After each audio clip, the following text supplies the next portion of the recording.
cool. Well, all right. So I'm gonna give you a couple of questions here, Mike. Stuff that you don't get asked too often, I don't think. First and foremost, I got some rapid fire questions for you, and there are no right or wrong answers. We'll leave it to people to interpret, what it says about you. Okay, great. Okay, I'm ready. They're pretty harmless, I feel like. The first one is Coke or Pepsi. Oh, Coke. Atlanta, definitely Coke. Okay. Star Wars or Star Trek. Oh, good question. I'm going to go Star Wars. Okay. Um, Power or influence. Would you rather have power or influence? I would say influence. Okay. And last one, hunter or gatherer. Hmm. Good question. Hunter. I got one more segment for you, and I'm going to call it more or less. So this is kind of a new segment too, but it's a fill in the blank segment. So again, no right or wrong answers, but fill in the blank. We need more blank in healthcare digital marketing. I think we need more personalization in healthcare digital Nice. marketing. Things like storytelling, realistic stories about healthcare, and I think that's something that at least I see a lot of organizations are involved with that right now, and have a lot of success with it. Great. All right, and then the opposite of that is we need less blank in healthcare digital Less marketing. stock photography. Amen. Oh, I love that. I love that. So true. We don't think about that often. We're just like, hey, yeah, check the box. Like we got a photo for it. That's a good one. I think we all know, like healthcare, we need to keep making a lot of shifts in the way it's marketed and the way it's connected and the way that it's experienced. Can you tell us? Can you think of one shift that you feel like we really need to make, and what it would take to make that happen? Yeah, I've been talking a lot about this lately, only because I'm hearing a lot about it lately. But I would say, the whole idea, I'm going to use the word continuity, but it's the continuity of what we're doing in marketing with a throughput from beginning to end. So it's the concept that we create marketing materials that are more customized or targeted or personalized.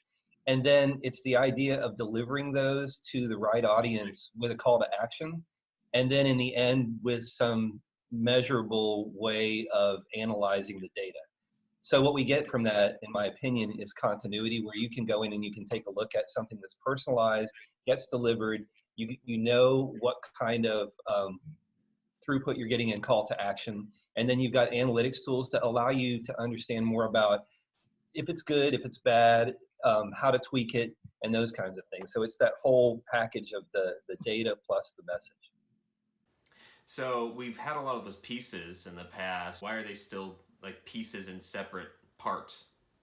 I don't think it's isolated just to healthcare, but I think it's a phenomenon in terms of evolution of those kinds of pieces. So forever, it wasn't too hard for any of us to create content, but it has been difficult for us to be able to create or utilize a tool that allows us to capture who and how people are looking at that content, and then how they're clicking through to the call to action. So I think it's this convergence of technology that we have today. We have better tools in terms of content management systems and technology to support online efforts, whether it's with the web or social media or mobile. And then it's that CRM or marketing automation piece that's in the middle that allows us to be able to identify who's clicking through on the message and then capture some of that data and analyze conversions. And then on the end, whether it's that same set of technology or a separate set of technology, it's new technology that allows us to do a better job of collecting analytics. Tell me about HCIC this year. We got some really cool stuff going on. It's in a venue that you've never been to before. Yeah, we're really excited. So yeah, that first week in November, we're going to be at LA Live. It's the first time we'll have been in Los Angeles or even in California for the Healthcare Internet Conference. And so we're really excited. It's a great venue, a great hotel. There's a JW Marriott on the bottom and a Ritz-Carlton on the top of that hotel. And surrounding it are all kinds of great restaurants and entertainment. I mean, one of the best things for me professionally about putting together HCIC is getting 200 call for speakers presentation abstracts and reading what all of our organizations, provider organizations, are doing, and learning about some of the success stories and the case studies that are out there. I mean, it's really exciting to read about the best of the best. All right, any closing thoughts before we take off here, Mike? Just, keep your chin up. I know it's not easy to be a healthcare marketer or a digital healthcare marketer, even more specifically. Sometimes, we deal with a lot of the beat down and kind of the mundane, and sometimes it's really difficult, but it's really rewarding. I mean, I think about my own continuity in the industry, and if you look at it and you're in this industry long enough over the years, it's just really amazing how we move the needle as marketers and digital marketers in this industry, and how much more we're able to do these days than we were able to do even 5 years ago. So hang in there, keep your chin up, get those case studies in, become a speaker at HCIC, come to the conference and hang out with your peers. And I hope we'll see you in November.